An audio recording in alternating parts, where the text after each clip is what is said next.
Hello everybody and welcome. In this video I'm going to show you how to change settings option for your BOSE Portable Home Speaker.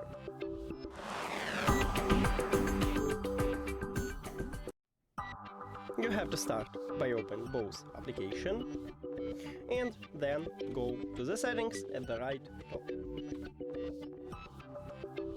And right here we have a sharing, so you need to press on it, and we have two options here. Is to share with everyone on your local network or do not share. As you can see, I select don't share, but we can change it by just click at this circle near to the another option that you select. So just click on it and we just change it. That's it. Thank you for watching this video. If you found it helpful, please consider subscribing to the channel and leave the like on the video. See you later.